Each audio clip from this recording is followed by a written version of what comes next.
Hello, check, try, check, check. All right, so what we're going to do here first is reset the trainer. Then we need to set the tonic to G, the key of G. We're going to learn these modes in the key of G. It's just easiest that way because it works out that way the best on the fretboard. Most people do learn the key of G. It's either going to be the key of G or the key of C, but just do G. Anyway, so the other thing you want to look at, so you change it to Ionian. That's the degree number 1.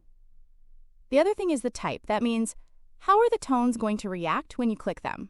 So if you have it on off, you can click them, and then you click them again, and they just disappear. Nothing happens. It says on or off. Now if you do this, keep on, they stay on, and it keeps, you can make the sound as many times as you want.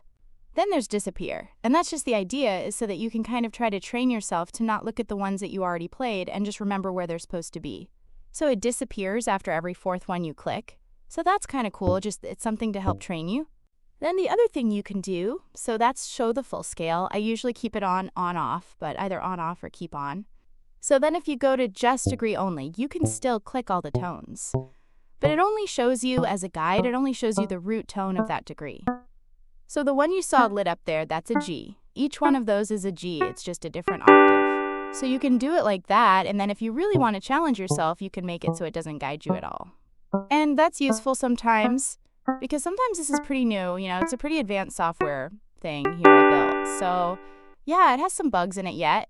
So the point is, sometimes if you go to that review on click mode, if some of the tones aren't lighting up, sometimes they will if you go to that because of the way it works. Anyway, so that's that. Now let's tell it to show the whole scale, and I want to tell it to pick through. So in order to be able to see this, you have to go to where it says studio mode.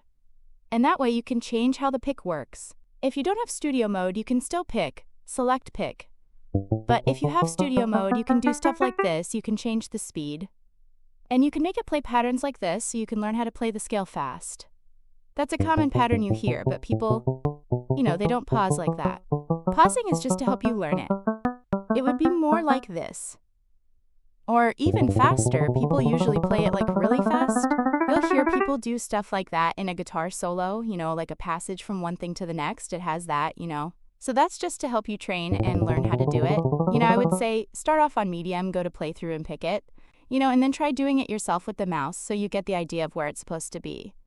And whenever you complete the whole chord like that, if you notice over on this thing here, where it says chord shape, that thing builds that chord as you go up through the mode. See how it slowly builds the chord? And then once I hit that final tone of the chord, it strums it. Okay, so that's enough for the Ionian. Then we move to Dorian, and you get the same thing. We'll have it play through the Dorian. So all it is, it's the same as what we did with the Ionian. It's just you're starting on a different tone and ending on a different tone. Sometimes it helps to go back and forth between, so you can hear how they sound different.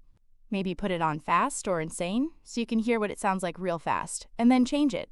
So it'll give you an idea of what, the flavor of that chord sounds like, because they sound different. It kind of gives you a different feeling, Is it sad, or is it more happy?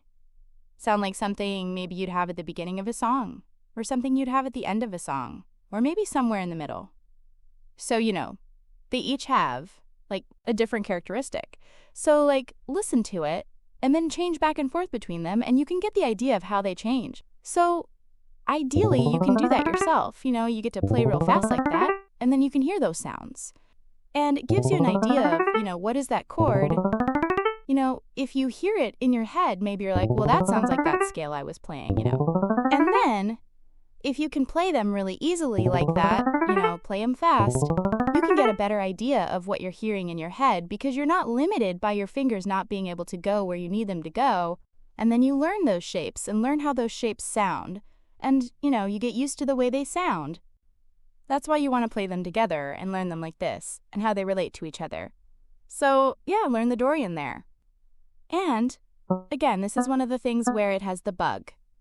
If you go to where it says 4-tone, you'll notice that these tones on the 4th fret of the black and green string, they don't light up when you click pick. See, it's missing these. You can hear them, but you can't see them, so they're still in the right place. It still starts and ends at the right spot. But visually, it's a little confusing to look at that. If you put it in this, if you put it on playthrough, it does it correctly. I have to figure out why it does that like that. Some kind of bug. It's really extremely complicated, sorry about that. So that's your A Dorian minor, and that's your corresponding minor chord. Then we're going to go and we're going to try the B Phrygian minor. And again, just let's see what it looks like if we just go to degree only. See, there's our B. And then if we tell it to play it, and then again, I recommend that you use these things where it has the learning to play it like a pattern. It'll help you learn to use your different fingers better, and you'll get more used to playing it like that. Okay, so the Lydian mode, Phrygian and Lydian are almost the same. It's just Phrygian starts here on B and Lydian starts on C. So they go through the exact same pattern. So one ends here and one ends here. So look at what? We'll go to the playthrough. Let's do it faster. Okay. So, if you know one, you know the other. It's just the chord that goes along with it is a major. See how it says fret, 8, 9, and 10. That's your C major bar chord. Phrygian. Bar. It's a 7th fret. Okay, then we move up to Mixolydian. Okay, so we don't have that. You can play that chord as a 7. Bar it right there. And just take your pinky finger off, so that's Mixolydian. Now, this one is a little bit tricky because you can play it different ways. You see how it's playing that tone right there. It also appears there. Most people, I think, play it like this because you have your index ring and pinky, and then index ring and pinky. So it's like you've got the same pattern and you just end there versus index ring pinky. And then I guess middle pinky index is the idea. And then, so you can slide that up to here or use your middle finger. I don't know. It's a different way to do it because if you do it like that, if let's say you're coming up with scale, but you want to go back down like that, so it all depends on what you're trying to do. So that's Mixolydian. The next one is Aeolean, and the reason we want to talk about Aeolean is because it's the same as the open string. So this is a little bit, okay, so that and that the corresponding chord is the E minor. So when I click play on this or pick it, it always picks it up here on the fretboard. It never does it open. So you'll see it's the exact same thing, but it's going to be an octave higher. And what do? Oh, so, just come down here and try it, see how it's different or see how it's the same. I mean, since it's open, you don't really play it. Like you can pretend you're fretting it there. Yeah, you can actually put your index finger behind, and sometimes that helps you to see how things work. So you'd be like, pretend you're fretting it there. So that'd be index ring and pinky. As you can see, that's the same as this. That's why you see all the 12th fret. That's the same as open. What was I going to say? So that's and then you've got your E minor corresponding chord there. Now that one you can actually see, I don't know, do you want to leave them on or do you want to make it so they on or off, keep them on? I don't know, you figure it out. But you can also play that chord here. Wait up there. Wait, not there. Where's that? So that is the same as this. That's E minor chord, and look how it kind of comes out of that Phrygian. You see how it's right there? I don't know. It's complicated, and it doesn't work exactly right. So I want to show you. So after you play the Aeolean, the next tone would be here, but we can't go up that high. So we're going to play it here. So when I switch to the Locrian, you see it lights up here, and that one's almost exactly like Ionian. So now you've gone all the way up the neck and move, and cycle all the way back around, and now the scale's all the way up and down the neck. Look at that. Aren't you cool? Now, do that and then pay me, send me money. That'd be really cool. All right, thank you. Have a nice day. I hope you did a good job. I hope you learned something. That's really what's most important. You don't need to send me money. That'd be cool if you do. All right, bye.